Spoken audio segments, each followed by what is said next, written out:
Oke, yang bisa Pak Fauzi sama siapa? Sama saya, Bu. Hari ini Pak Joko? giliran iya. Ya udah Pak Joko. Oke. Pak Fauzi dipinjami aja anunya apa?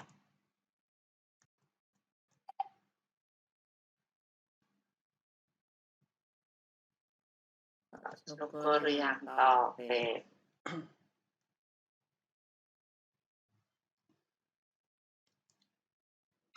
Apakah sudah terlihat, Bu dan teman-teman? Bu Kesi? Ya. Iya. Baik, selamat malam. Iya, selamat malam Bu Prof Kesi dan teman-teman semuanya. Kali ini saya dapat giliran untuk mirsam di chapter 9 di subbab kedua, yaitu tentang influence of technology and markets of commercialization. Ini beberapa juga materi yang saya sampaikan juga beberapa saya ambilkan dari beberapa literasi di tempat lain, jadi ini masih ada kaitannya.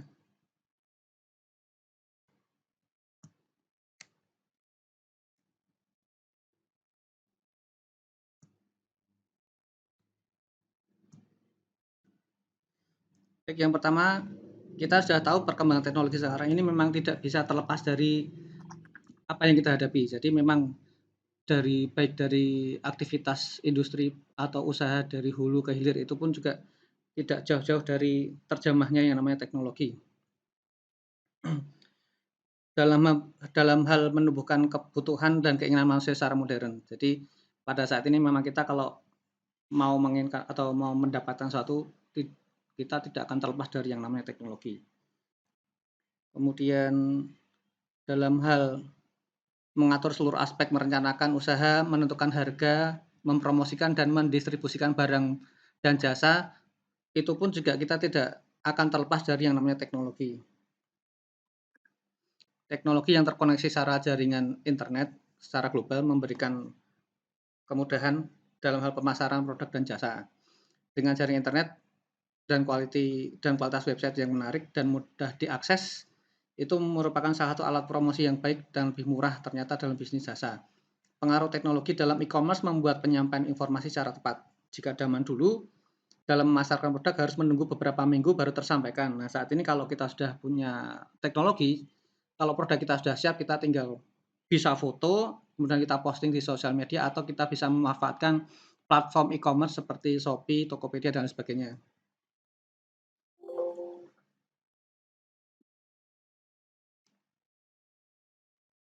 Baik, ini saya langsung mengambil dari bukunya. Di sini kalau kita lihat pengaruh kebaruan produk terhadap keefektifan alat yang digunakan. Jadi di subbab yang 9.2 ini kita akan melihat bagaimana sih kita melihat dari sudut pandang ini produk baru, bagaimana cara kita meluncurkannya atau bagaimana market itu bisa menerima. Dengan tentunya menggunakan teknologi. Yang pertama dari segi segmentasi itu penggunaannya di range 89%. Terus penggunaannya 89%, kegunaannya 3,42. Ini dari buku di bab 9.2, chapter 9.2. Kita bisa lihat untuk pembaruan prototipenya ada di angka 79, 4.33, 63, dan 408. Eksperimen pasarnya, jadi ini kita melihat dari kacamata trial error di pasar, itu dalam hal kebaruan tingginya penggunaannya di range 63%, kegunaannya 4 dan ini cukup besar. Kemudian penggunaannya ada di angka 59%. Jadi ini kalau di rata-rata ini lebih tinggi dari kebaruan yang tinggi. Jadi lebih tinggi pasar menerimanya. Dan ini sampai di bawah, ini kalau kita lihat ini dari mitra pelanggan, ini berarti produk itu bagaimana cara supply and change-nya sampai dengan diterima oleh customer. Ini di tabel selanjutnya. Jadi tadi dari mitra pelanggan juga masuk di sini dalam tabel, kemudian pengembangan skenario sampai bermain peran ini juga sama. Di kebaruan tingginya, high novelty-nya itu penggunaannya di angka 5%, usefulness-nya itu di angka 4% atau di angka kegunaannya. Kemudian di kebaruan rendah atau di low novelty itu di penggunaannya, ini di bagian bermain peran ya, di role playing itu di 11% dan di angka 1.00. Kemudian di bagian terdapat sejumlah kelemahan yang dapat diidentifikasi dalam hal penyampaian produk baru. Yang pertama ini saya ambil dari bukunya juga. Ada yang namanya identifying and evaluating novel product and characteristic, yaitu di mana alat pemasaran seperti analisis gabungan telah dikembangkan untuk variasi produk dan perluasan produk yang ada. Dan oleh karena itu tidak banyak berguna untuk mengidentifikasi dan mengembangkan produk atau aplikasi baru. Kemudian yang kedua, identifying and evaluating new market of business or business. Teknik pemasaran seperti segmentasi paling dapat diterapkan pada produk dan pasar yang relatif matang dan dipahami dengan baik, dan penggunaannya terbatas di pasar yang sedang berkembang dan tidak jelas. Jadi ini kalau kita melempar produk baru dan produk itu pasar itu tahu. Contohnya kalau kita mau menjual laptop, masyarakat kan tahu laptop seperti apa yang sedang ramai sedang ramai di masyarakat atau di pasar. Nah, kita mencoba main di market tersebut dengan spesifikasi dan harga yang bersaing. Tentunya kita tidak produk baru, cuman spesifikasi masih bisa diterima oleh market gitu. Yang ketiga, promoting the purchase and use of novel product and services. Perbedaan tradisional antara konsumen dan pemasaran bisnis didasarkan pada karakteristik pelanggan atau pengguna. Tetapi karakteristik inovasi dan hubungan antar pengembang dan pengguna lebih penting dalam kasus produk dan layanan baru dan kompleks. Kemudian ada differentiate atau pembeda, baik teknologi maupun pasar sudah matang, dan sebagian besar inovasi terdiri dari penggunaan teknologi yang sudah terbukti secara lebih baik memenuhi kebutuhan pelanggan yang diketahui. Produk dan layanan dibedakan atas dasar pengemasan, harga, dan dukungan. Yang selanjutnya architectural atau arsitektur teknologi yang ada diterapkan atau digabungkan untuk membuat produk atau layanan baru atau aplikasi baru. Persaingan didasarkan pada melayani ceruk pasar tertentu dan hubungan dekat dengan pelanggan. Inovasi biasanya berasal atau kolaborasi dengan pengguna potensial. Jadi ini kita menerima masukan dari pelanggan yang sudah akrab dengan produk kita, kemudian kita memberikan inovasi supaya pelanggan tersebut supaya kita bisa mengapply apa yang disampaikan oleh pelanggan-pelanggan yang potensial bagi produk kita atau bagi perusahaan kita. Selanjutnya teknologi baru dikembangkan yang memenuhi kebutuhan pelanggan yang dikenal. Produk dan layanan tersebut bersaing berdasarkan kinerja bukan harga atau kualitas. Inovasi terutama didorong oleh pengembang. Kalau yang ini harga atau produk itu berdasarkan dari kinerja dari suatu produk kita. Selanjutnya kompleks, baik teknologi maupun pasar adalah hal baru dan berkembang bersama. Dalam hal ini tidak ada penggunaan teknologi baru yang jelas. Tetapi seiring waktu pengembang bekerja dengan pengguna utama atau membuat aplikasi baru. Pengembang produk dan layanan multimedia adalah satu contoh terbaru dari evolusi bersama teknologi dan pasar. Ini yang tadi sudah saya sampaikan. Jadi ini penggunaan kalau kita menggunakan gadget itu kita di bagian multimedia kita bisa memfoto produk atau kita bisa membuat video pendeknya, kemudian kita memanfaatkan platform untuk diupload di baik sosial media atau di platform e-commerce.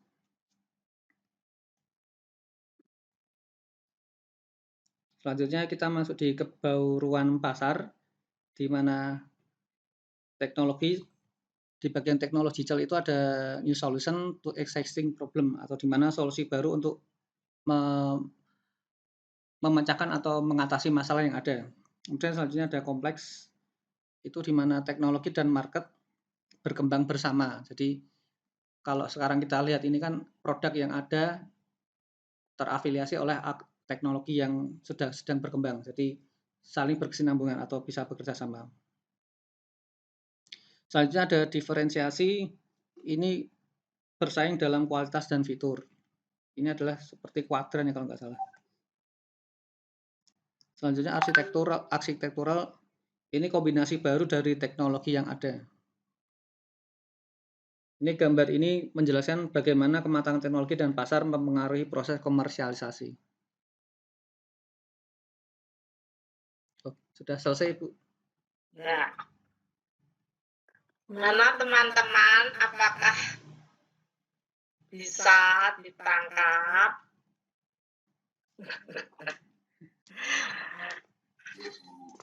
Ya, ada pertanyaan dulu.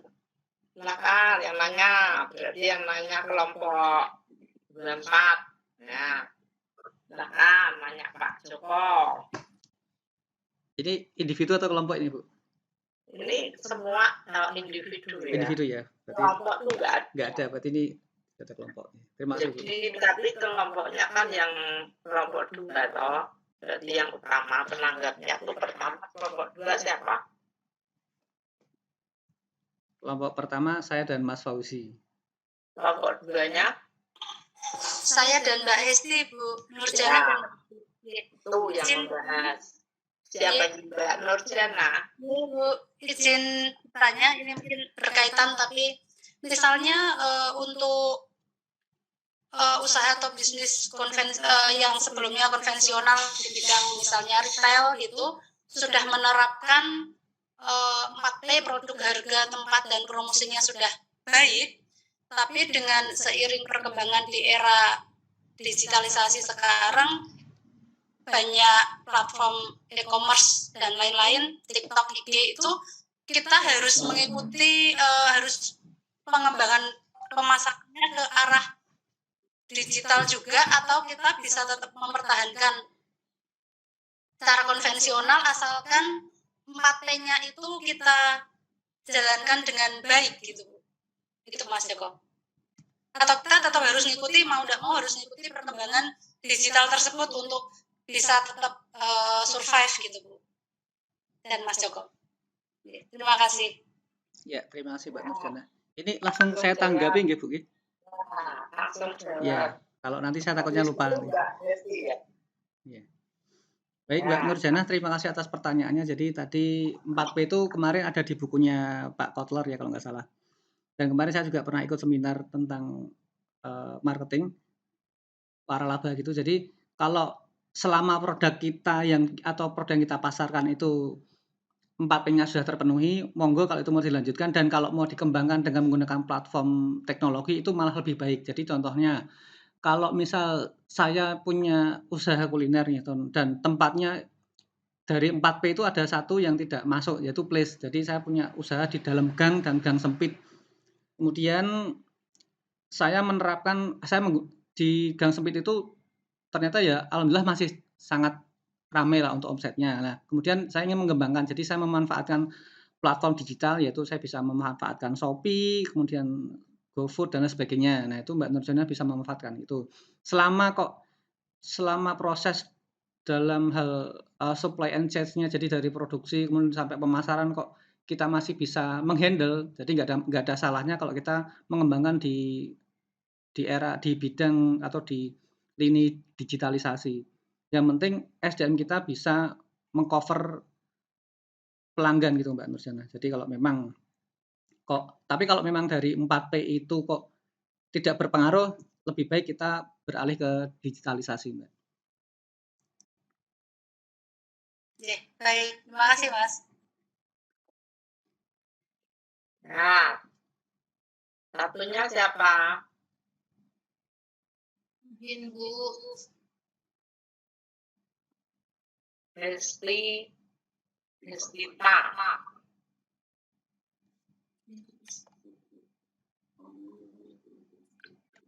Makasih Mas Joko, saya mau nanya masalah tadi yang terkait tabel yang Mas Joko jelasin, yang masalah tabel 9.2 ya kalau nggak salah ya. Iya. Nah, saya masih bingung cara bacanya. Itu kan kalau nggak salah tuh kalau ada contohnya kayak segmentasi, terus ada kebaruan yang tinggi sama kebaruan rendah.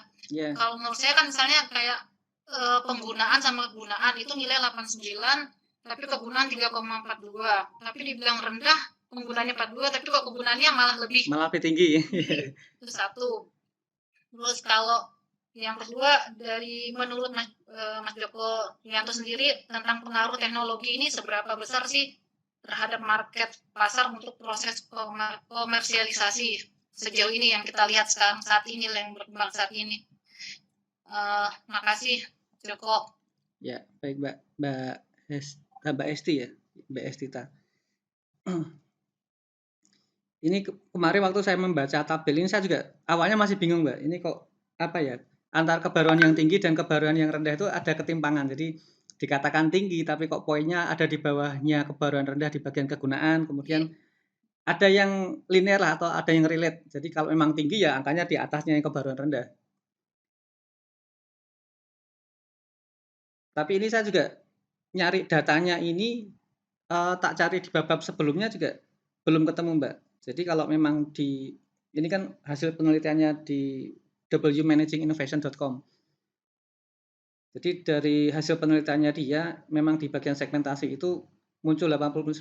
Nah, saya cari di bab sebelumnya itu nggak ketemu itu. Ini angka ini munculnya dari mana itu saya belum nemu Mbak. Itu Mbak. Jadi saya untuk menjelaskan tabel ini saya juga agak kesulitan tadi. Yang saya tangkap itu dari hasil penelitiannya dia di bagian segmentasi itu 89% dan di bagian kegunaan 3,42 lah itu 3,42-nya itu dari persentase 89%-nya itu ambilnya dari mana bobotnya saya juga belum tahu nih, belum nemu caranya ini. Gitu. Mungkin nanti Prof. Kesi bisa membantu. Makasih Pak Joko. Bentar, yang kedua belum saya jawab.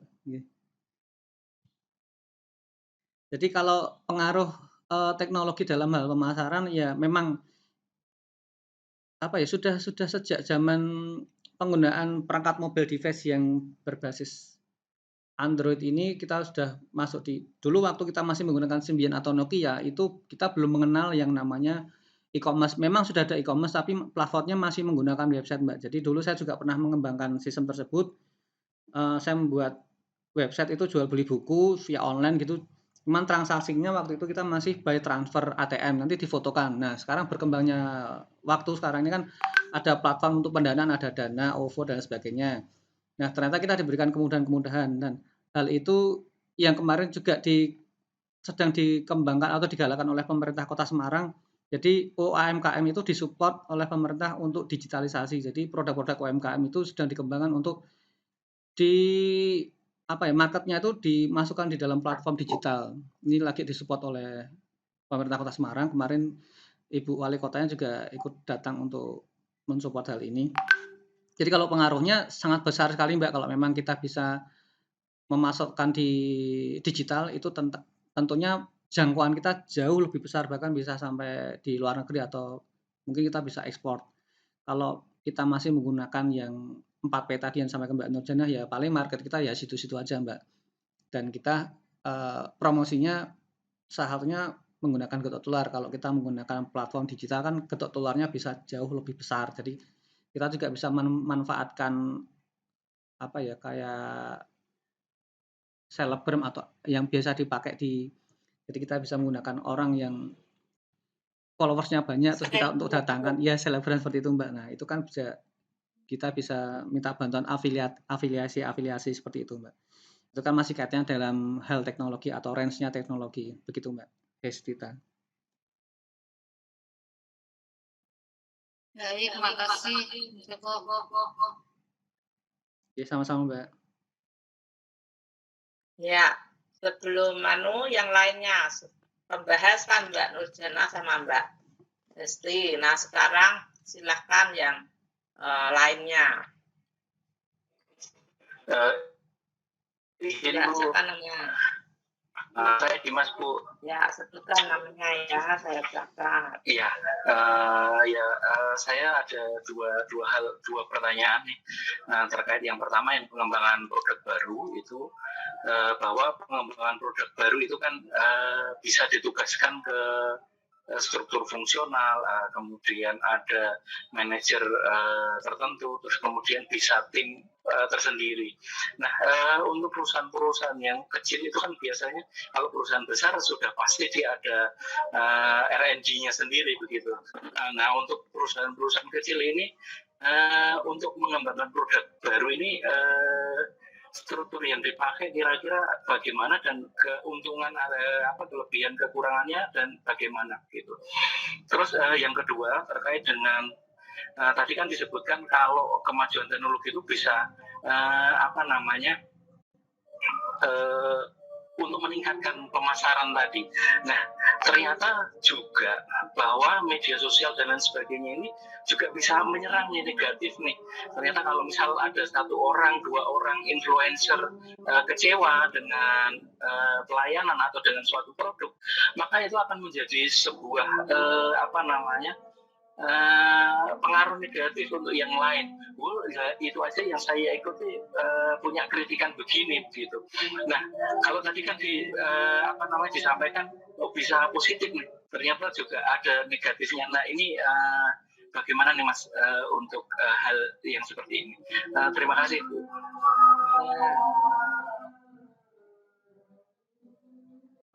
Ya. Bu, mohon maaf ini lagi ada azan. Ya.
Baik, terima kasih Mas Dimas atas pertanyaannya.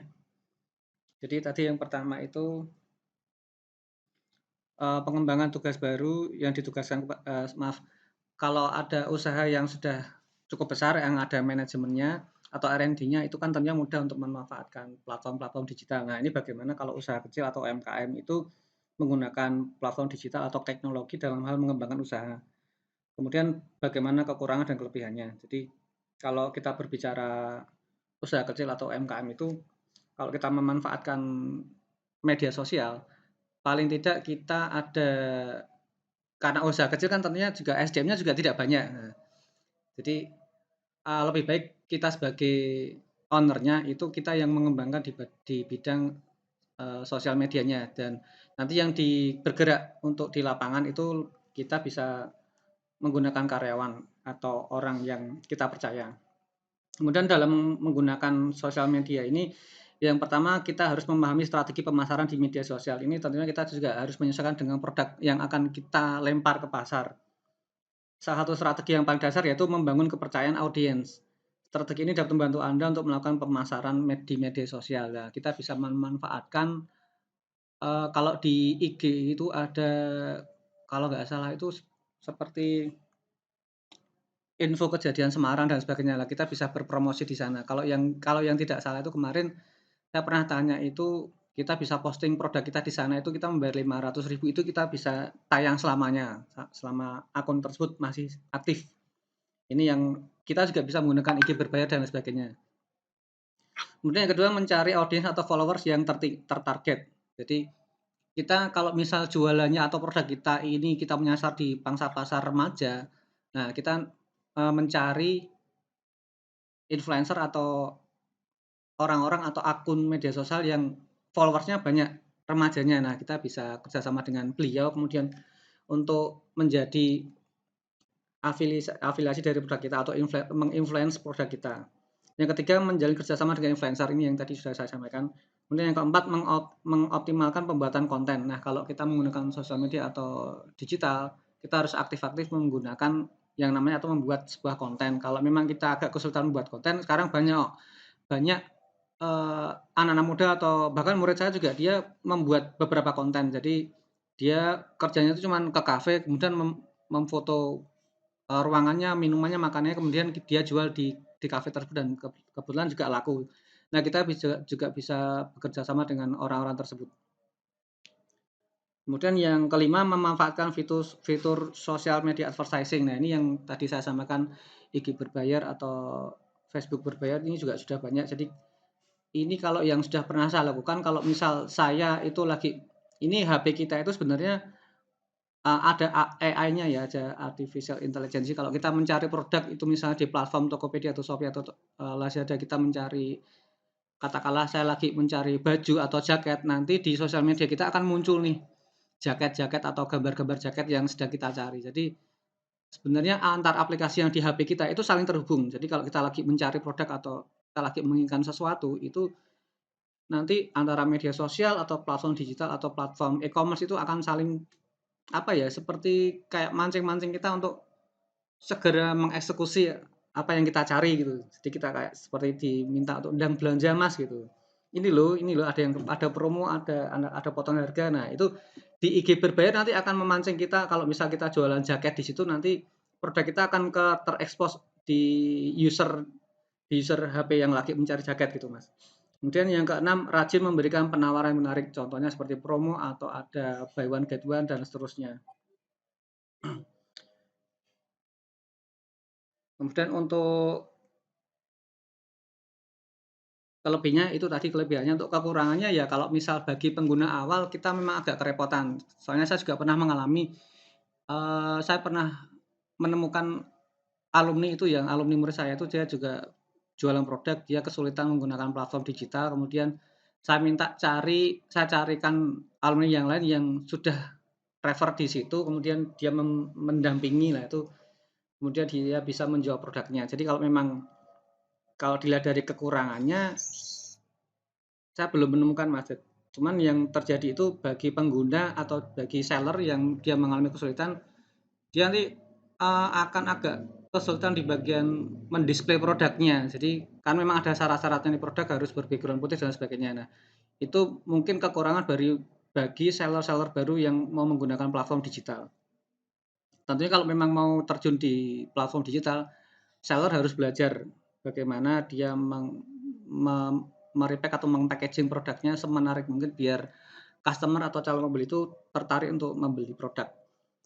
Selanjutnya, kemajuan teknologi yang kedua, kemajuan teknologi bisa untuk meningkatkan pemasaran. Media sosial bisa menyerang dari influencer yang kecewa terhadap suatu produk. Ini memiliki pengaruh negatif. Nah, untuk bagaimana cara mengatasinya?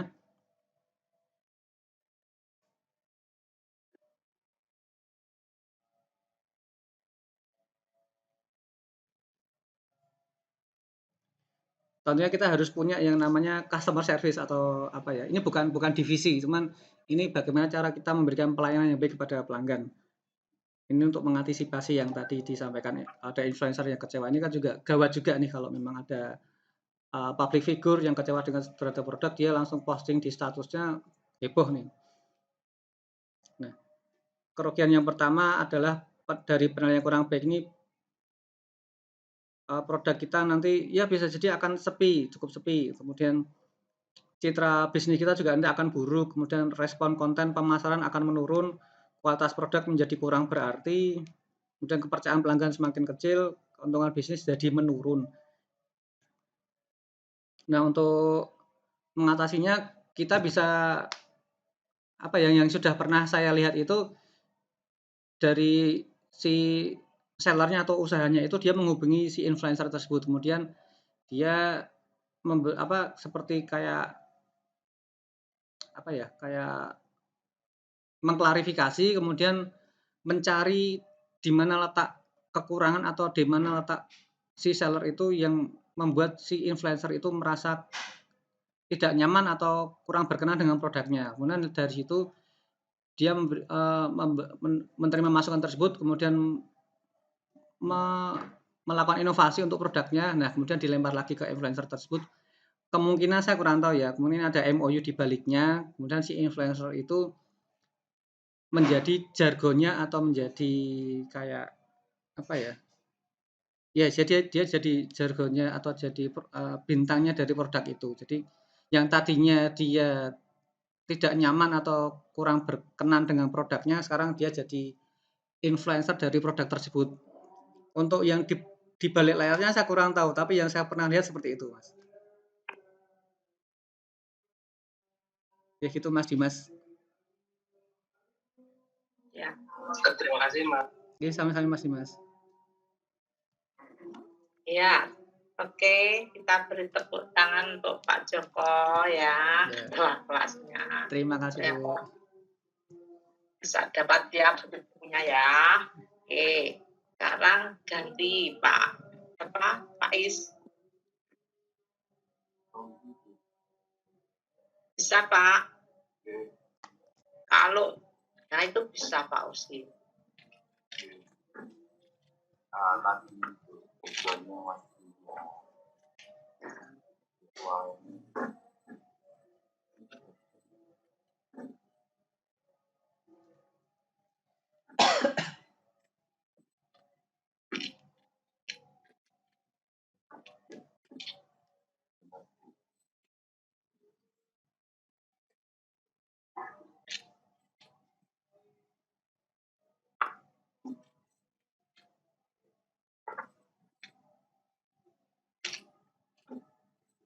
sudah tampak Bu dan teman-teman semua. Sudah, Pak. Halo. Sudah, Ini sudah tampak. sudah Mas Faiz. Suaranya sudah tadi. Baik, terima kasih. Selamat malam teman-teman warahmatullahi wabarakatuh. Itu saya sampaikan untuk presentasinya. Jadi selamat malam Prof. Deki. Jadi kami mau sampaikan untuk poin 91 ya, proses for new development. Jadi di tim pengembangan produk baru itu terdiri dari strukturnya nih kalau secara berurutan dari struktur fungsional sebagai pimpinan tertinggi, kemudian manajer fungsional dan manajer proyek, kemudian yang keempat pelaksana proyek. pengembangan produk baru ini berangkat dari permintaan customer, di mana yang pertama adalah setelah dari marketing, mulai dari market research di tahun ini itu mendapatkan requirement dari customer, kemudian disampaikan kepada top management, dari top management dijadikan sebagai proyek untuk tahun depan, karena biasanya proyek ini mulai dari hasil tahun ini kemudian dikembangkan oleh marketing, disampaikan ke top management untuk dilakukan evaluasi apakah proyek ini ideal atau tidak. Nah, itu dilakukan di sebelumnya, kemudian dari top management misalnya memang ini layak, maka akan diangkat sebagai proyek tahun depan. Nah, berangkat dari customer requirement ini, prosesnya adalah dari yang 5 item ini disederhanakan, jadi saya akan sampaikan untuk yang 4-nya. Kami sebenarnya secara umumnya sama dari 5 item, kemudian disederhanakan menjadi 4. Yang pertama adalah pembuatan konsep. Konsep di sini juga perlu diketahui bahwa apakah konsep ini sudah sesuai dengan customer dari customer requirement-nya. Jadi dari konsep tersebut telah berarti menyusun prototype, jadi ada semacam produk tetapi masih prototype, kemudian dari prototype tersebut kemudian dilakukan assessment-nya atau pilihan terhadap proyek tersebut, apakah proyek tersebut visible, artinya secara perhitungan, kemudian secara visibilitasnya, kemudian apakah ini sudah sesuai dengan fakta. Nah, setelah dilakukan penilaian, kemudian dikembangkan. Dari pengembangan tersebut, di situ juga ada beberapa trial and error yang tidak mungkin sekali dua kali langsung bisa running, ya. Setelah itu, karena dimulai dari proses, kalau di tempat kami itu ada di R&D, ya, yang pelaksananya adalah R&D. Di situ prosesnya adalah dimulai dari prototype, kemudian trial fase pertama, kemudian trial fase kedua, inisial, baru makro. Makro pun di sini juga mass production, artinya itu produksi massal juga awalnya juga masih produksi dalam jumlah sedikit, kemudian di langkah keempat, ya, komersialisasi produk itu nanti dievaluasi apakah memang sudah layak. Jadi pada saat produksi secara terbatas, saat itu dilempar ke konsumen, nanti dari marketing akan melakukan evaluasi apakah memang sudah sesuai dengan harapan dari konsumen, bisa dilihat dari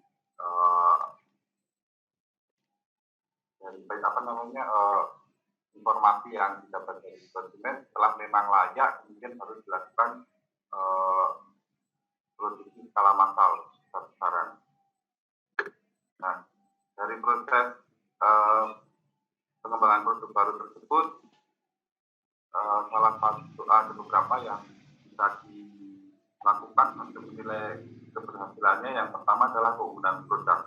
Jadi produk sendiri adalah mempunyai keunggulan tertinggi sehingga bisa bersaing di pasaran. Kemudian yang kedua adalah pengetahuan dari pasar, artinya kita juga memahami bahwa pasar itu seperti apa, requirement-nya yang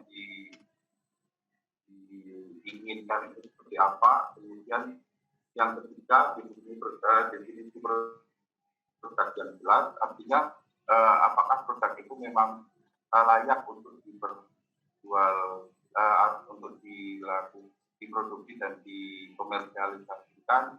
Itu bisa dilihat dari fungsionalnya seperti apa. Kemudian yang keempat, untuk penilaian risiko terhadap produk yang baru, karena kita juga tahu bahwa pengembangan produk baru itu pada saat fase trial itu membutuhkan biaya yang mahal. Ini apakah nanti pada saat dilempar, karena tidak semua produk yang dikembangkan itu selalu berhasil, jadi kita harus dilihat dari manajemen risiko, penilaian risikonya, apakah memang nanti risiko, karena ketika risiko gagal artinya kita akan.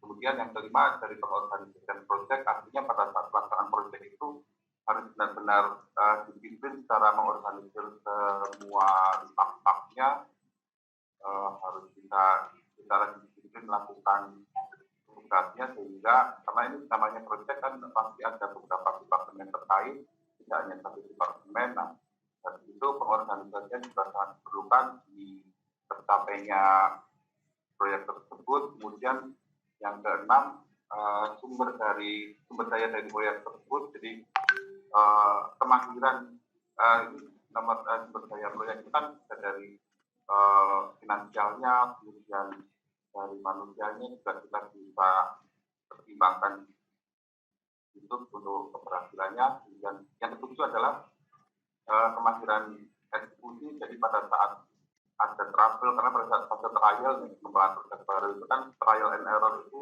banyak sekali, dan harus memutuskan langkah apa yang harus dilakukan itu kita harus dibutuhkan kemahiran eksekusi, karena pada saat tidak berani eksekusi, tidak berani ambil alih, itu juga nanti pelaksanaan pengembangan proyek baru ini juga akan tersendat. Tapi pada saat pengambil alihan atau eksekusi ini juga harus dibutuhkan dengan segala macam, tidak asal melakukan eksekusi tanpa perhitungan pun juga nanti hasilnya juga tidak akan Kemudian yang terpenting adalah dukungan manajemen puncak. Dukungan manajemen puncak artinya mutlak diperlukan, karena memang untuk biaya-biaya segala macam proyek kan berasal dari dukungan manajemen puncak. Dan dari pengalaman di perusahaan kami itu memang sampai ini menjadi proyek tahunan untuk pengembangan produk baru ya, dari R&D di tempat kami ya, research and development. Jadi memang awalnya dari manajemen pusat dan puncak yang dijadikan sebagai proyek untuk tahun depan, sehingga dikembangkan seperti yang telah saya sampaikan di awal. Kemudian untuk contoh new product development-nya di sini saya ambil dari yang kebetulan kami produksi ini dan teman-teman. Jadi untuk secara data pasarnya juga, karena itu data internal, saya juga cari di sebenarnya belum dapat. Jadi saya hanya menyampaikan, menggarisbawahi bahwa proses ini product development itu berawal dari kebutuhan masyarakat ya. Jadi ini mungkin memang kalau di Indonesia itu belum terlalu familiar, tapi ini kan ada berangkat dari pembukaan talent yang di akhir tahun di abad 20 ya, itu masih manual. Kalau memang kita ya, kalau untuk khususnya di dalam negeri itu memang produk kalengan tidak sebanyak yang dikonsumsi dibanding dengan negara lain, tapi di negara Amerika itu hampir semua produk yang kalengan, sehingga di skala rumah tangga itu membutuhkan alat kaleng yang cepat. Artinya kalau secara manual itu kan ini lama, sehingga dari evaluasi pasar bahwa ternyata pasar di Amerika itu membutuhkan pembukaan tutup kaleng, sehingga PT Hamilton di sini mengembangkan produk baru yang awalnya manual seperti ini kemudian menjadi otomatis. Ini pakai tenaga listrik dan ada magnet. Ini sangat aman karena ada magnetnya, sehingga pada saat ditarik itu dia akan muter paling juga sekitar 20 detik, selesai 15 sampai 20 detik sudah selesai untuk membuka kalennya, dan kaleng akan tetap pada depannya. Demikian Ibu dan teman-teman semua, presentasi dari saya. Terima kasih. Kurang lebihnya mohon maaf. Assalamualaikum warahmatullahi wabarakatuh. Iya.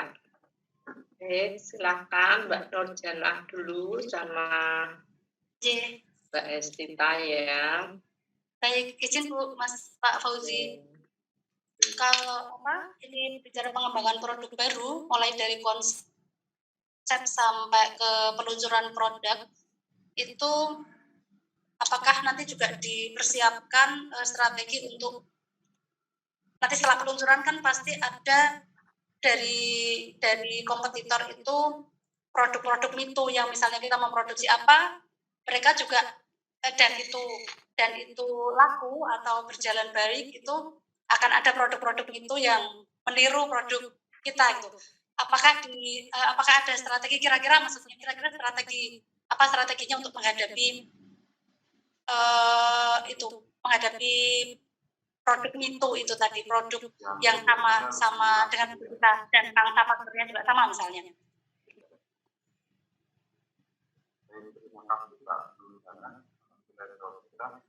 Jadi karena memang untuk hand opener ini memang masih baru dan ini dikembangkan dan banyak dipakai di Amerika ya. Jadi untuk kedepannya pada saat memang ada banyak bersaing itu sekarang itu kan konsumen itu juga kita lihat memang di pangsa pasarnya seperti apa gitu, karena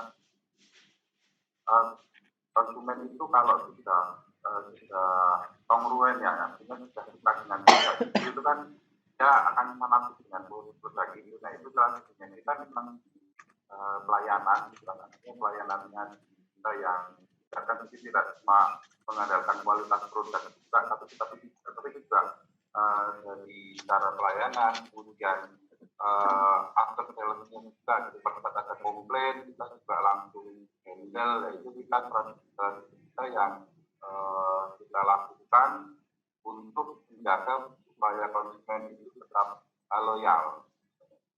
Seperti halnya juga contoh kalau untuk produk lain yang kami juga memproduksi Philips, walaupun banyak trader yang murah-murah ya, yang harganya lebih murah, tapi memang kita uji sendiri di tempat kami bahwa Philips dibanding dengan produk lain itu memang secara fungsional, kemudian secara kekuatan itu memang lebih kuat. Kita memang melakukan datanya, tapi kita sampaikan di customer, kita bahwa data itu data valid dan kita uji. Kebetulan saya sudah belajar jadi melakukan pengujian produk-produk tersebut. Jadi itu memang datanya seperti itu. Kita juga pada saat melakukan pengujian hand opener ini juga kita benchmark kita dengan produk lain. Jadi memang hasilnya kita dulu handle sendiri memang itu kita tekankan kekuatan produk secara fungsional dan efektifnya, karena tidak semua produk itu tersertifikasi. Kalau di elektronik itu ada namanya sertifikasi produk dari IL, yaitu dari Amerika dan Kanada yang Underwriter Laboratory, itu artinya sudah memenuhi standar safety internasional, bahwa itu kalau sudah tersertifikat artinya memang produk itu secara safety sudah oke, dibanding dengan mungkin harga yang lebih murah tapi secara sertifikasinya belum ada. Kan kita nggak bisa jamin karena ini produk elektronik rentan dengan kebocoran arus, jadi kita juga kebocoran arusnya itu seperti apa, kan takutnya nyetrum gitu kan. Jadi kita juga secara fungsionalnya. Ya, kualitas ya Pak ya, mempertahankan kualitas. Terima kasih Pak Oji. Sama-sama. Ya, silakan yang lain.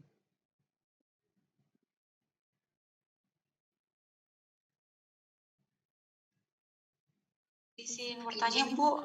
Pak Oji. Ya. Oh monggo Bu Tita dulu. Ini terkait sama penjelasan yang di poin 9.1 tentang pengembangan inovasi produk gitu. Saya mau nanya tentang keefektifan mana. Kalau kita lihat kan kayak ini kan judulnya nih proses for new product development. Di sini nih ada dua kemungkinan, bisa jadi produk yang sudah ada dikembangkan dan yang kedua penciptaan produk baru. Nah kalau ini dari dua ini sebetulnya lebih efektif mana? Karena kalau kita penciptaan produk baru, otomatis studi sama biaya, studi pasar, riset dan lainnya biayanya akan lebih besar. Ini menurut saya, nggak tahu bagaimana itu menurut Pak Fauji. Sama kalau misalnya terkait pengembangan, sedangkan kalau pengembangannya kita ibarat kata sudah punya pasar sendiri, hanya kayak kita misal contoh kayak kalau kemasan, jadi kemasannya dibuat lebih menarik lagi, tapi dengan kualitas sama, tapi setidaknya kita udah punya pasar di situ. Nah, terkait riset pasar sendiri juga, itu apakah hanya mempertimbangkan dari konsumen saja, atau mempertimbangkan faktor lain seperti produk yang sama persaing lainnya gitu, Pak Fauji. Terima kasih. Terima kasih Mbak. Jadi untuk yang produk, kalau untuk di perusahaan yang manufaktur itu dua hal itu memang dilakukan, tapi memang berangkat dari customer requirement awalnya. Jadi kita dari market share ya, market share-nya ya, jadi market research. Market research, jadi marketing itu kan melakukan riset pasar bahwa dia akan teman. Apakah suara bisa didengar, Mbak? Atau yang lain, apa suara saya tidak terdengar? Terdengar, Mas. Alhamdulillah. Jadi kalau untuk pengembangan produk baru itu kan memang pengembangan dari yang sudah ada. Contoh saya di tempat kami sudah memproduksi kopi maker ya. Kopi maker kalau dulu ya awalnya kita membuat kopi ya konvensional aja kan, ada gelas, kopi gula, kemudian gitu. Nah sekarang itu kan masyarakat sudah mulai berkarya dan akhirnya sudah ada. Nah dari itu kemudian kan banyak kafe juga. Nah kita memproduksi awalnya kopi maker itu yang hanya menyeduh saja. Menyeduh, jadi cuma bisa nyeduh secara otomatis, jadi manasin airnya sendiri, kemudian air akan menguap naik, kemudian masuk ke kopi dan akan menyeduh sampai ke di tampungan. Di situ juga kemudian dikembangkan lagi bahwa gimana cara di tampungannya itu tetap panas, kemudian dikembangkan lagi sampai dengan namanya dituang. Itu tetap hangat, kemudian itu fase pertama pengembangan. Setelah itu lagi kan soalnya dipotong 5 menit itu menjadi ada 45 menit dipotong 5 menit. Kadang orang kan punya selera kopi yang begini sendiri, kemudian langsung itu kemudian kopi. Nah sekarang kami yang selanjutnya adalah kopi dari kopi itu kemudian langsung masuk ke blendernya, itu bisa jadi satu gitu ya. Ada masuk ke blender langsung itu langsung dari kopi dan tetap hangat. Itu kita ada setting temperaturnya tetap hangat 82 sampai 80 ketika tetap hangat itu untuk pengembangan baru. Tetapi memang untuk kalau benar-benar yang makanya cuma 2 minggu tok, sisanya itu adalah satu temuan yaitu makanya 2 minggu tok. Iki press minggu bilangnya benar-benar itu pasti itu memang benar bahwa itu biayanya jauh lebih mahal, tapi ketika kita menemukan satu produk yang belum ada paling bagus itu itu kita memang berhasil secara logikanya keuntungannya akan lebih besar. Itu pasti bukan tentunya yang pada saat akan melakukan inovasi itu kan juga memang berangkat dari marketing yang melakukan riset pasar bahwa apa sih yang pasar tersebut sehingga itu diterapkan ternyata alat seperti ini itu memang bisa dilakukan, tapi pasti kita membutuhkan untuk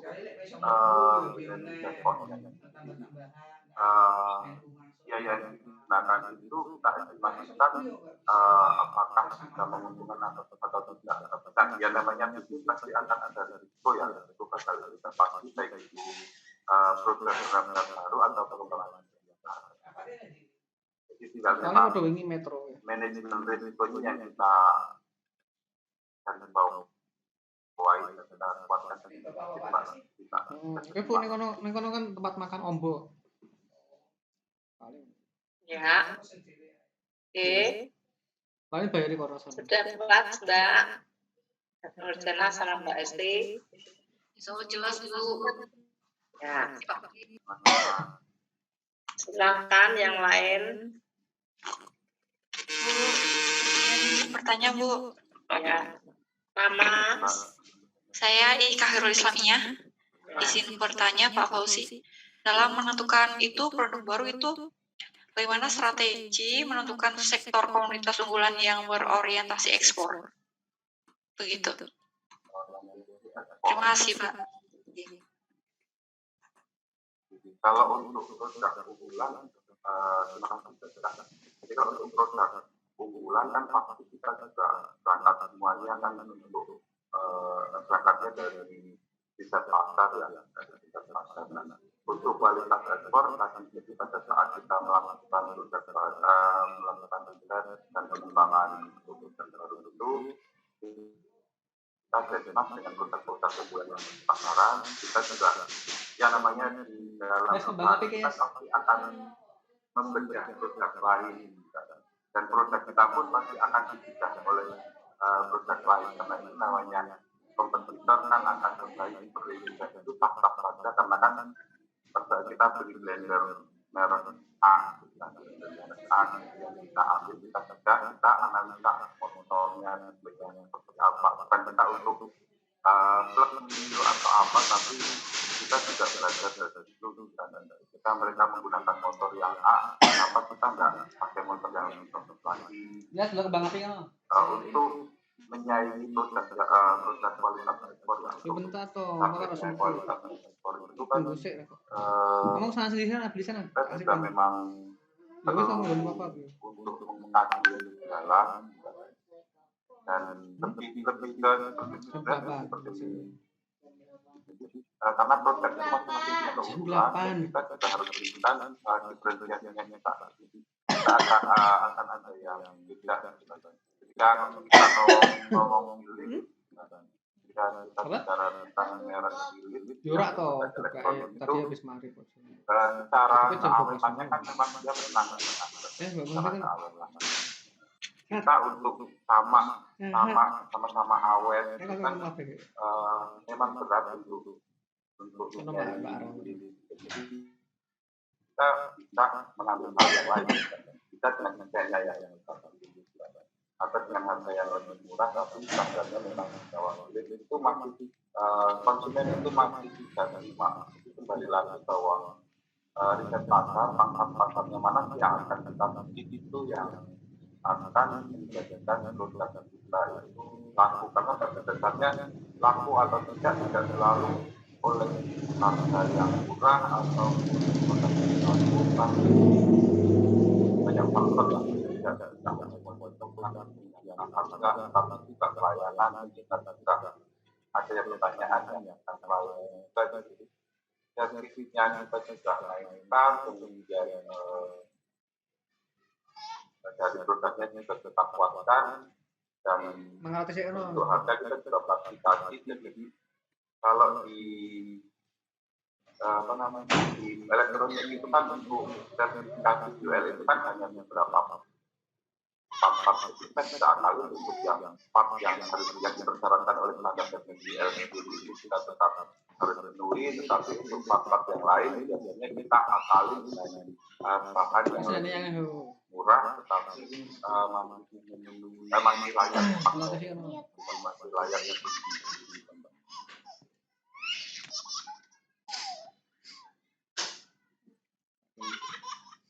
sudah jelas atau kurang jelas ditanyakan lagi. Sudah Pak, berarti kita pertama harus melakukan riset pasar, yang kedua melakukan inovasi pada produk unggulan yang sudah ada, gitu ya Pak? Ya Pak. Oke, terima kasih Pak. Ya. Ada lagi? Jen Bu. Ya.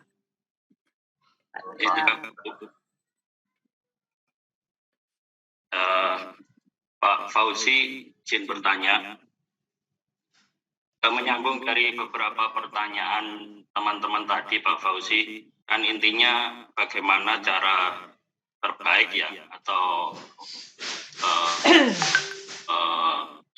cara terbaik dalam mengelola pengembangan produk baru.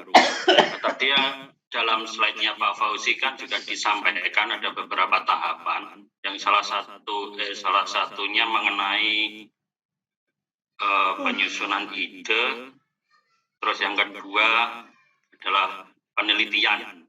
Mungkin dari dua tahapan ini yang mau saya tanyakan yaitu dalam penyusunan ide tersebut apa sih poin-poin yang penting atau yang diperlukan dalam pembuatan ide supaya kita dalam pengembangan produk itu dapat berjalan dengan baik. Terus yang kedua, mungkin selanjutnya kan penelitian. Dalam penelitian tersebut tuh analisis-analisis apa yang diperlukan perusahaan dalam penelitian tersebut untuk mengembangkan produk.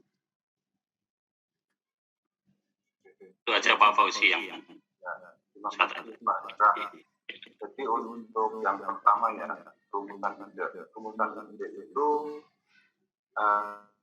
dasarnya adalah kembali lagi ke target risetnya. Yang paling kita konsumen itu apa? Contoh saya contohkan misalnya mau yang bisa kalau contoh blender yang pernah saya bilang elektronik kita analisanya contoh blender kita melihat misalnya konsumen itu pilih blender yang bisa memotong dengan lembut, bisa halus karena kan memang dari beberapa produk itu sama-sama dengan waktu yang sama kita pakai untuk blender misalnya buah atau sayur itu kan itu memang ada yang ada kehalusan dan berbeda. Dari itu idenya apa? Idenya kita lihat dari mata pisaunya. Dari mata pisau itu bentuk pisau pun berbeda-beda. Jadi kan mungkin bisa diamati berbagai macam. Sekarang itu sama-sama blender atau merek lain itu bentuknya pisau akan berbeda-beda karena ini secara berbeda. Dari itu misalnya, pisaunya harus seperti ini, nanti R&D akan kembangkan juga. Pisaunya harus seperti ini supaya bisa memotong seluruh bagian dari buah yang kita blender. Kemudian selain dari potong karena kekuatan juga itu berarti motor. Nah, rumusan ide itu dari motor. Dari motornya seperti apa? Kalau motor dengan kekuatan segini, kemudian blade-nya yang itu terlalu tempat, terlalu sedikit, itu bahkan nanti akan jalan. Itu yang dari R&D itu idenya untuk itemnya seperti itu. Kemudian dari itu kan dikembangkan bahwa kita butuh bahan dari untuk blade-nya itu yang bahan dari baja yang kuat, kemudian motornya yang kapasitas sekian. Nah, kemudian yang kita menyusun prototype ya, jadi bikin satu model blender, kemudian kita uji coba.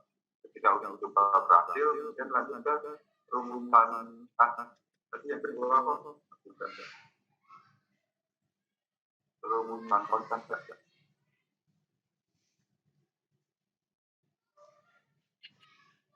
Atau analisa ya. Analisa di sini selain dari analisa secara fungsionalnya dari perusahaan tersebut, juga analisa secara finansialnya. Pada saat kita memang bisa memenuhi kriteria tersebut, tetapi konsep harga jauh mahal, sehingga kan kita juga analisa tersebut. Dan ini masuk dari sebenarnya kalau dengan mengeluarkan hasil sekian, nanti harganya sekian masuk atau enggak itu analisa semua. Jadi kiranya memang belum bisa mendapatkan bahan yang bagus dan murah, pasti akan masuk di karena kita step by step untuk melakukan riset itu tidak memaksakan diri. Ini memang satu step kita sampai nanti sudah jauh melakukan fase trial, ternyata tidak secara perhitungan, itu kan lebih banyak membuang. Lebih baik memang dari awal itu kita benar-benar perhitungkan secara matang dari finansialnya, kemudian ketersediaan alat, karena untuk membuat blade ini pun kan membutuhkan sedikit. Kemudian kalau untuk bodi-bodinya juga moldingnya seperti apa, bahannya seperti apa, kan karena molding pun ada banyak tipe plastik ya, dari PP yang liquidnya, PP yang murni itu juga akan pengaruh ke menjadi bodinya sendiri. Karena kita juga pada saat menjadi produk juga ada namanya tes drop test ya, jadi kita cekkan itu apakah secara fungsional masih bagus atau tidak, juga ada kemudian dan kota itu masa analisanya untuk prototype-nya seperti itu.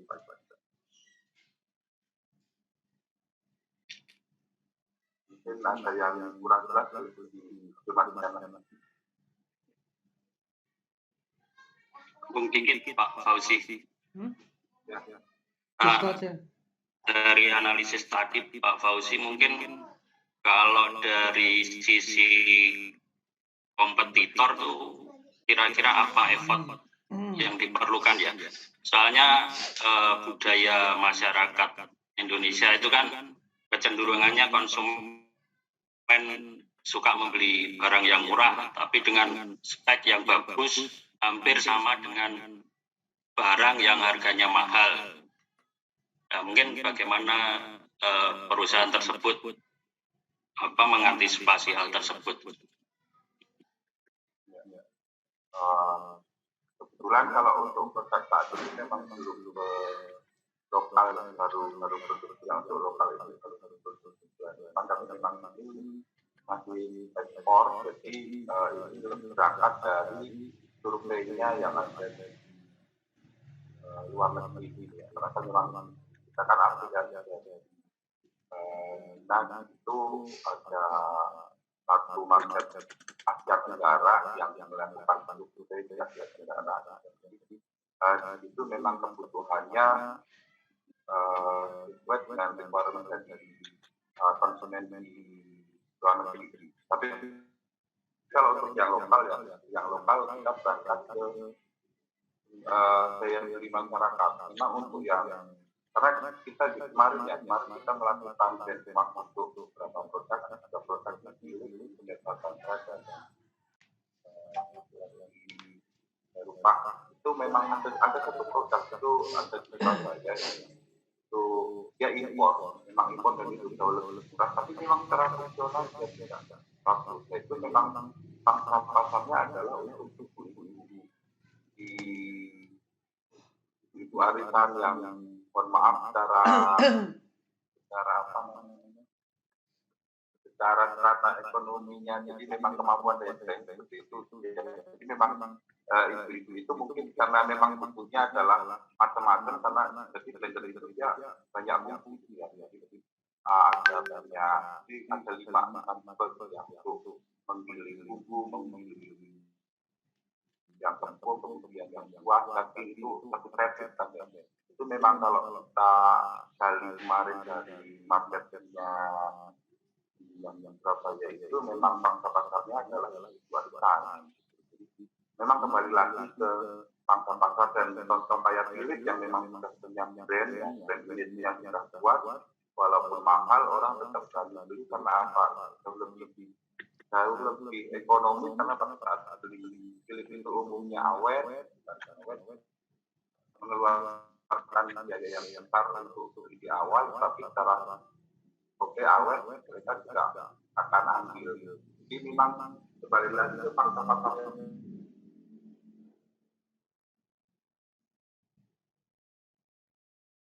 Oke, Pak Fauzi. Lagi. Oke.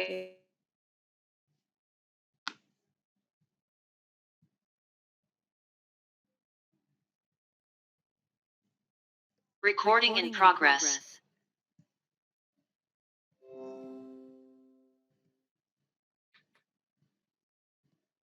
Halo, sudah ya? Terus ya, sudah ya? Tak didengar?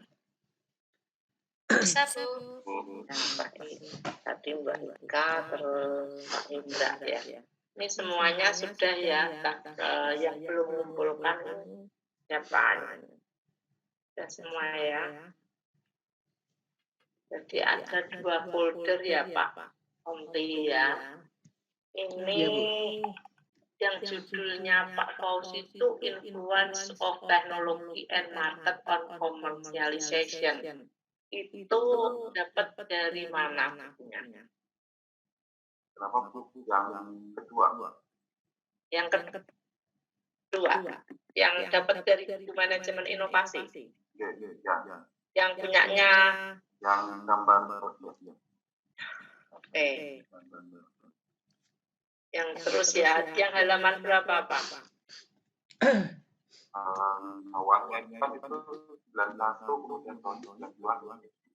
Berapa?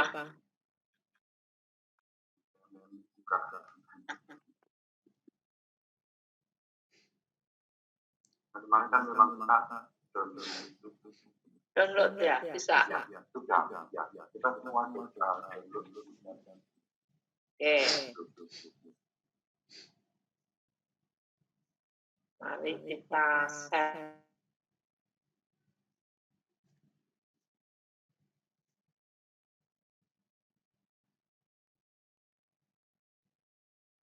Recording in progress. Ya. Di 9.2. Iya. Berarti ini bisa dilihat. Bisa itu.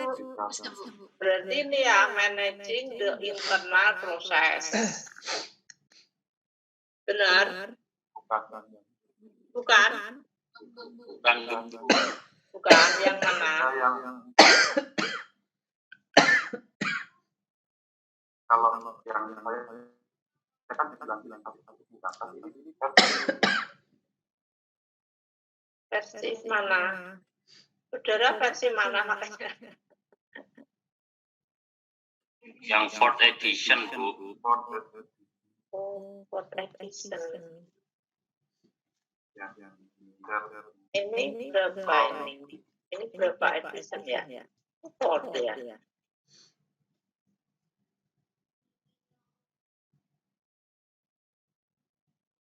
Bukannya ini 4th. Saudara terus yang mana ya? Oh, bukan yang ini. Bukan yang ini. Ini 3rd edition, Bu, yang ini, Bu. Hah? Yang 3rd edition. Oh, yang 4th ya. Oke.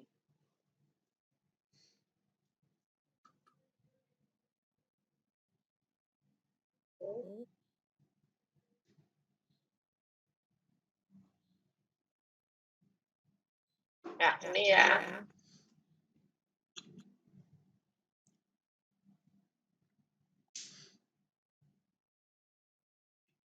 Ya, ini gambar kodok ini ya. Oke. Siapa yang bisa pertama kali bisa download? Saya itu apa? Fauzi. Oh ya, pinter ya. Wah, makanya Pak Joko saya, jangan ngomong nggak bisa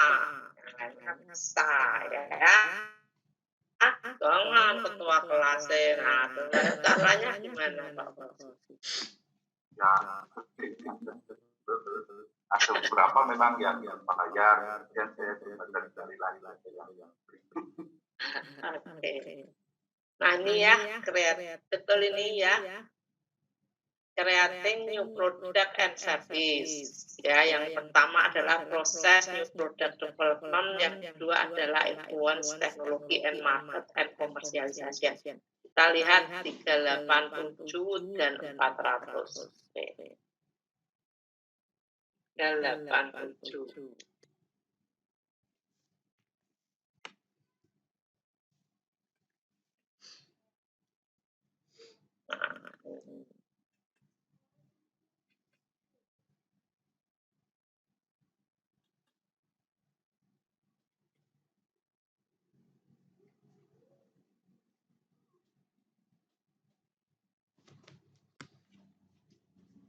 Apa sih sebenarnya kalau kita ini mau buat produk baru, kita tadi prakteknya udah oke ya, tapi kita tuh mau mengimplementasikan creating new product and service. Nah, ini kelihatan? Belum, Ibu. Ah iya ya, ini belum di-share. Oh. Oke. Ini. piye caranya gitu menciptakan produk baru dan service. Gampang aja kalau terus survei pelanggan ini. Lah wong ini perusahaannya itu sudah mapan apa belum? Tanyaannya. Nek sudah mapan, iku caranya gimana? Beda. Yang belum sama sekali, yang mau usaha, itu caranya gimana? Misalnya gini, kalau Pak Fauzi kan sudah di perusahaan, ya Pak? Nah, belum? Ya. Perusahaan apa Pak? Perusahaan pembangunan. Ya. Nah, kalau mau menciptakan produk baru, tadi dari riset terus di pelanggan, ya toh? Di survei, riset pelanggan itu apa sih sebenarnya? Gak gampang. Menemukan pelanggan dulu, yang potensial. Kira-kira, kalau Pak Fauzi kan sudah tahu pelanggan iki produk yang paling laris ini dari 10 produk ya. Misalnya dari 10 produk itu pasti ada yang top, ada yang enggak. Akhirnya menciptakan lagi inovasi. Nah, pasti sudah ketahuan. Nah, masalahnya sekarang yang perusahaan sama sekali mau buat produk. Caranya gimana? Nah, ini Pak Joko yang pertama. Kita lihat di sini. In chapter 5, we examine the range of sources and drivers for innovation. Nah, saudara lihat proses for product development. Tadi diskusinya adalah apa saja yang di tantangan-tantangan yang sedang dihadapi. Misalnya, saudara mau buat apa dulu? Yang penting tuh segmen pelanggan, apa produknya dulu, bisa buat produknya dulu, apa bisa jual. Sekarang saya misalnya, aku mau bisnis nih. Kira-kira aku jualan apa ya? Itu dulu. Aku mau jualan kopi. Wah, lah kopi udah banyak nih. Nah, saudara survei dulu. Sing terbaru itu apa? Kopi apa? Nah, yang menemukan kan pertama kan produk barunya siapa? Kopi. Starbucks. Gimana dia membuat produk kopi itu yang tidak nuani gitu. Biasanya orang minum kopi itu kan orang tua ya. Kok jadi kok milenial gitu. Jadi kok sarapan. Nah ini nih. Nah, ID customer needs kelihatan? Terlihat Ibu. Pertama yang dibutuhkan tuh pelanggan dulu. Makanya saudara mau cari pelanggan sopo sih. Jangan tahu-tahu aku bisa menciptakan ini itu pelanggan sopo. Mana yang diarah? Tapi gini, susah cari pelanggan. Akhirnya ya sudah buat dulu. Daripada saudara dalam proses terus ya. Yang pertama, ide-ide kebutuhan pelanggan itu apa sih sekarang loh. Ya. Sekarang kira-kira apa? Misalnya kalau saya sudah ini ya, pengen buat resto. Nah, mungkin pelanggan tuh senangannya yang fast food gitu. Enggak, saya memang basicnya adalah berdasarkan resource based view. Tidak hanya market based view. Yang saya bisa, saya tuh pinter masak, tapi masaknya tradisional. Loh, yo papayu. Ya, misalnya saya itu hanya bisa masak rawon, soto blura, lontong tahu blura, yuk kok payu tidak mungkin gitu toh. Tapi terus kita lihat kebutuhan pelanggan itu yang mana ya? Pelangganku yang mana ya? Pelangganku yang menengah ke bawah aja, segmenku harus tak pilih dulu. Segmenku ambil segmen menengah ke bawah. Mengapa saya ambil itu? Ya karena yang suka makan tradisional itu biasanya segmennya ke bawah. Wis pokoke asal kenyang, harga terjangkau.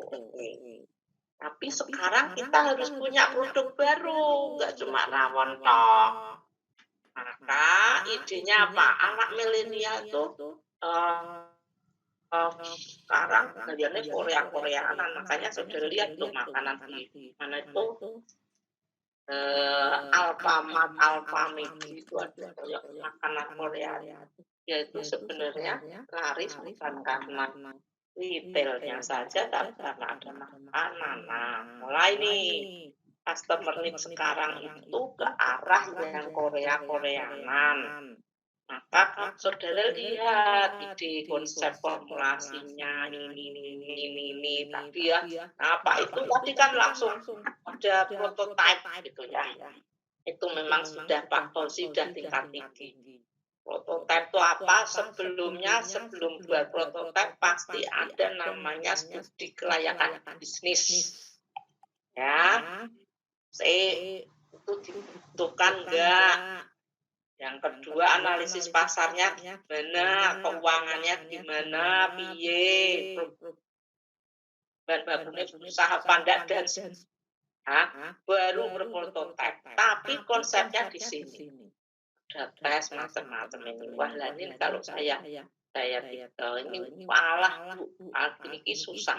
Tapi saudara harus masuk di teori. Ya. Praktek oke, tapi saudara ide pada waktu saudara menulis tesis itu konsepnya apa? Ya, step prosesnya itu product development itu harus ada ide-ide yang diformulasikan. Baru ide. Formulasi itu apa sih? Kita masuk di strategi.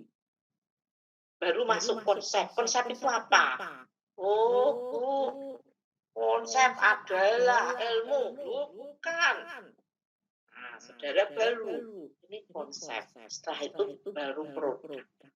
Terus dites internasional, di filter ini. Pokoknya ini panjang. Ini ya. Terus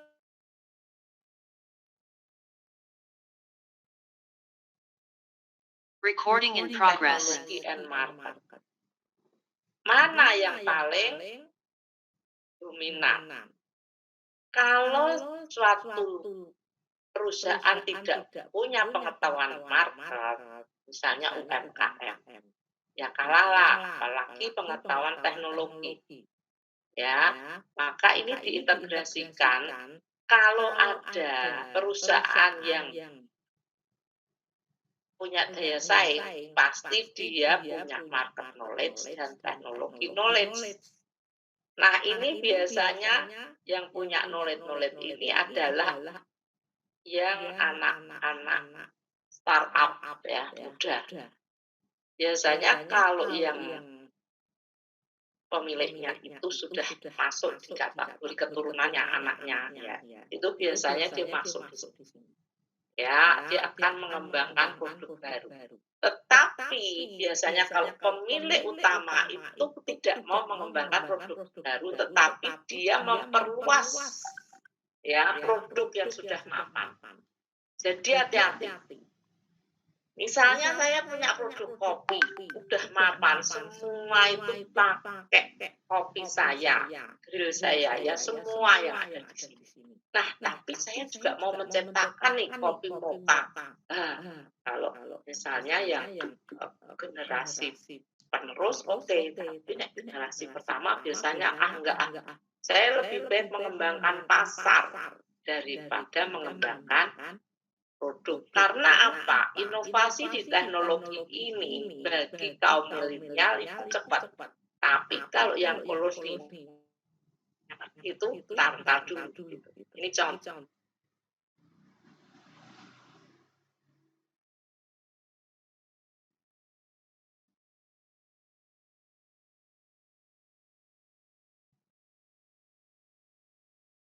Recording in progress. Ya, tadi saudara sudah buat ya konsep change-nya itu ada yang radikal, ada yang bukan radikal. Ya, saudara buat ini nanti. Kapan radikal? Tahap implementasinya kapan? Nah, proses ini. Ya, tadi ya sudah diterangkan sama Pak Joko.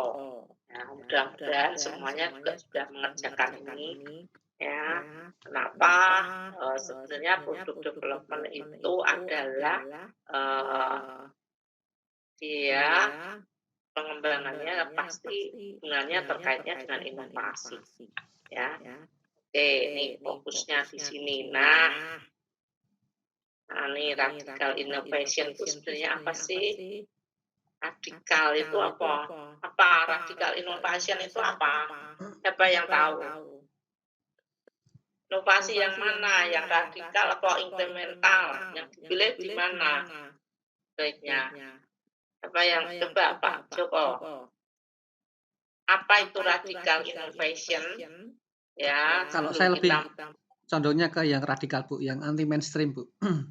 Apa? Yang radikal atau anti mainstream. Jadi apa ya? Yang apa inovasi yang bikin apa ya? Bikin masyarakat itu wah kok bisa ya lah gitu. Kok bisa? Apa yang tahu lagi radical innovation apa? Innovation kan ada dua, incremental, radikal. Contoh deh, contoh nyata. Ada lagi yang tahu? Kaum radikal. Contoh radical innovation. Enggak kelompok radikal loh ya. Pak Puji juga. Tadi hampir Pak Tri, jadi radikal itu yang memang ekstrim, jadi memang inovasi tapi yang memang beda dengan yang lain. Jadi kono abstrak atau ekstrim misalnya ada aku lihat bilang wah kamu Islam ekstrim aku marah-marah makanya kamu nggak ekstrim ya marah-marah jadi ya itu masih apa namanya abstrak. Coba radical innovation and new product development, what's the meaning? Contoh nyata radikal. Samsung, tahu ya Samsung. Samsung radical innovation-nya apa? Perubahan dari handphone itu bukan. Siapa yang bisa? Contohnya Gojek, Bu. Gojek kenapa? Yang tadinya ojek konvensional menjadi ojek online, Bu. Yang tadinya kita harus mencari di mana ojeknya ngetem, kita tinggal buka HP, drivernya yang mencari kita itu. Ya, terus apa lagi? Produk lang.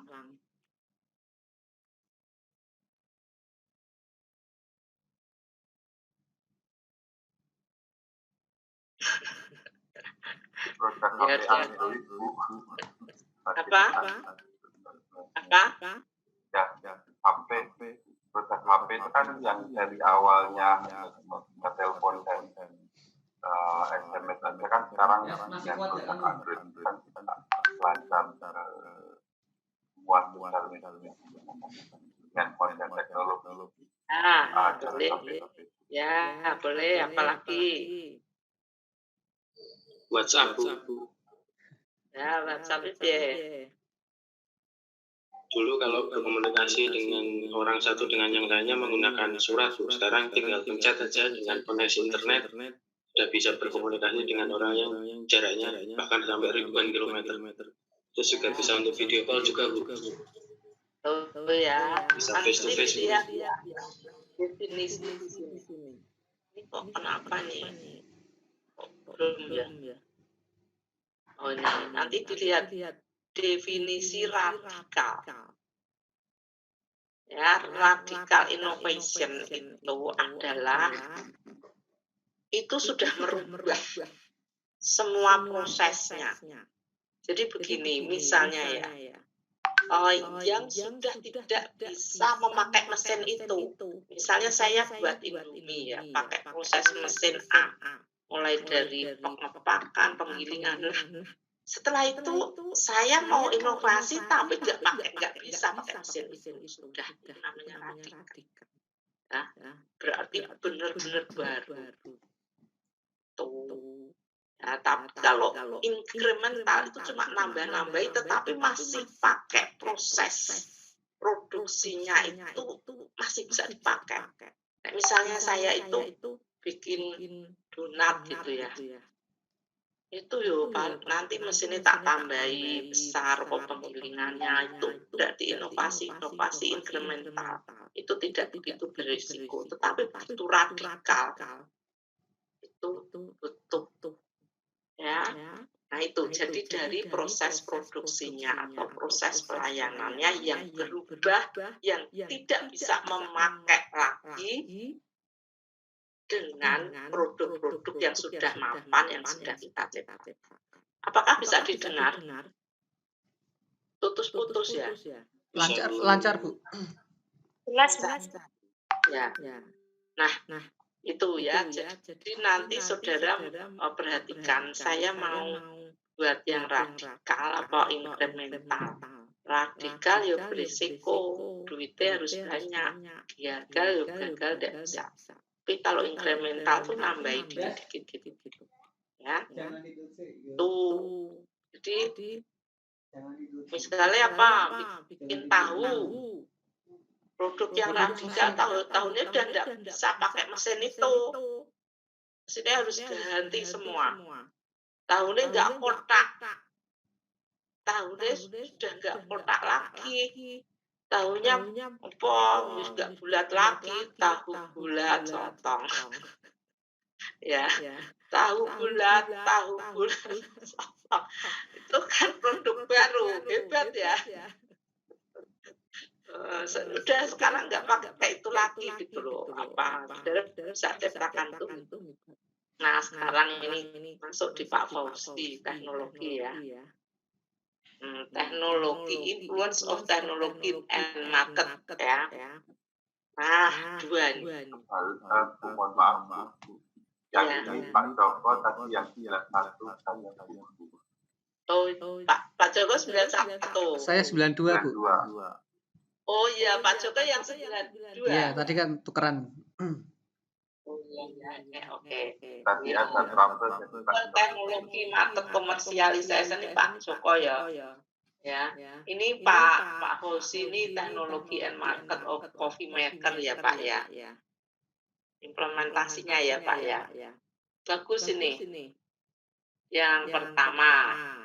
Ini sebenarnya Pak Fauzi yang pertama ya. Ini yang ditulis. Yang ditulis di pekerjaan saudara itu yang 9.2 ya. Saya 9.1. Mas Joko yang 9.2. Tapi karena tadi saya sempat trouble itu Zoom-nya. Pak Fauzi ini tugasnya Pak Fauzi Selamat toh? Ya. Ini tugasnya nih yang teknologi and market of coffee maker. Oh itu karena kan bukan kemarin kita masuk dari Prof kan untuk semuanya buat ya, tapi yang kita presentasikan kan sesuai yang 91, tapi kita tetap bikin 91 dan 92 semuanya. Ya, betul. Ya, ini bagus ya punya Pak Joko dan Pak Fauzi, sudah ada implementasinya di sini ya, nggak gampang ini. Jadi udah ngerti. Risk manager ya Pak, sekarang tinggal buat teorinya supaya nanti kalau buat tesis itu berdasarkan teori ini. Jadi Bapak kan sudah tahu itu. Jadi itu apa toh? Konsepnya tuh sebenarnya kalau saudara mengembangkan produk itu harus yang pertama adalah lihat dari market. Market itu siapa?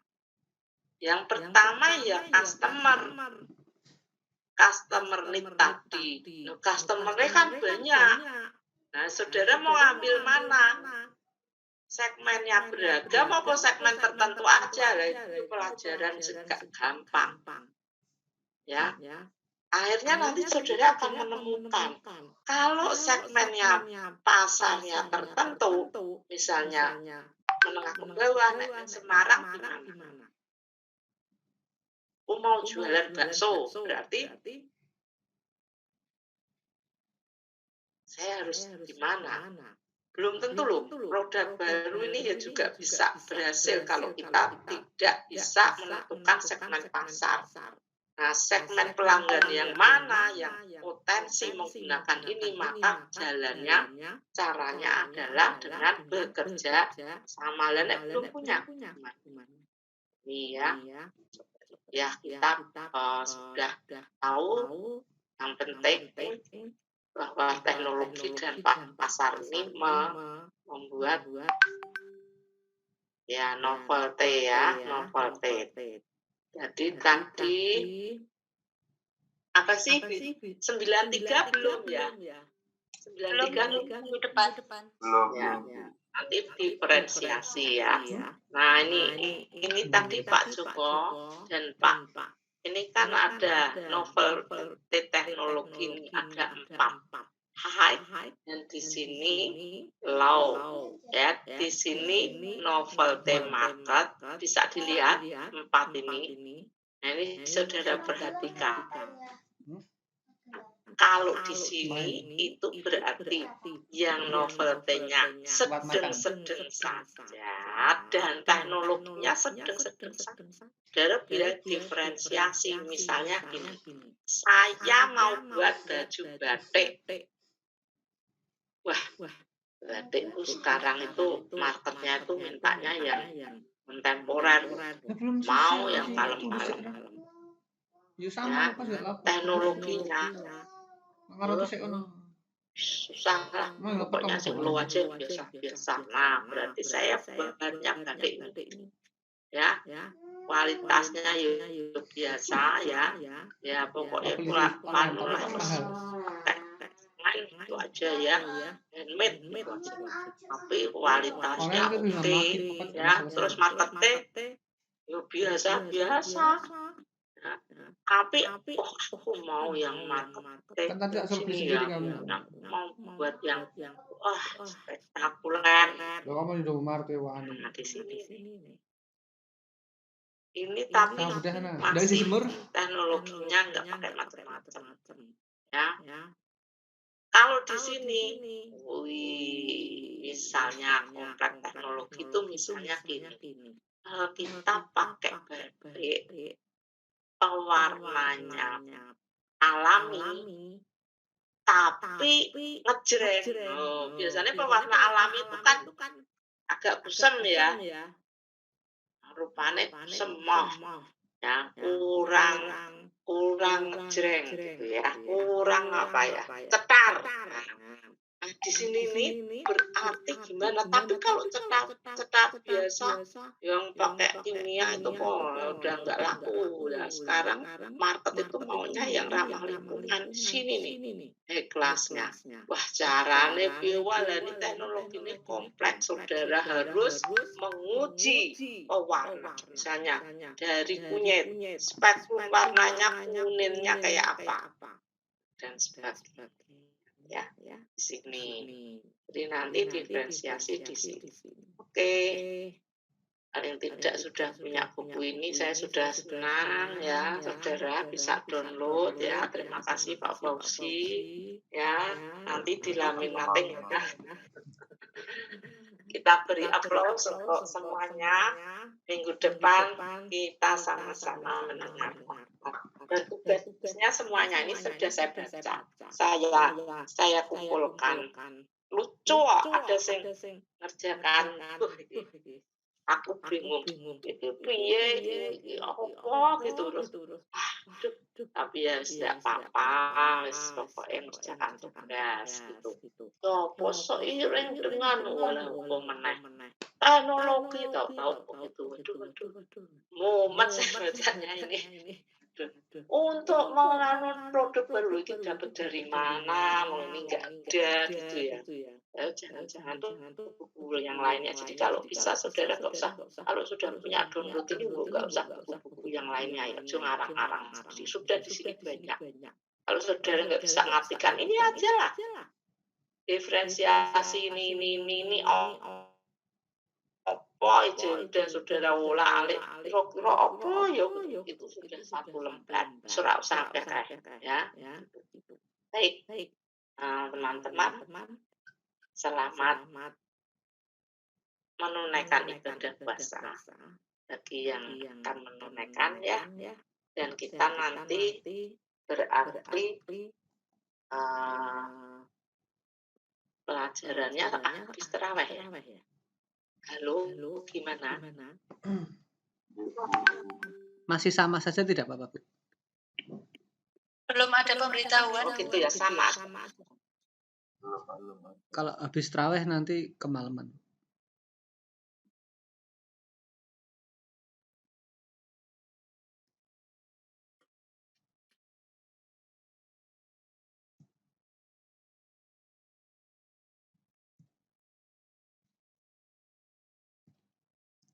Ibunya kemana nih?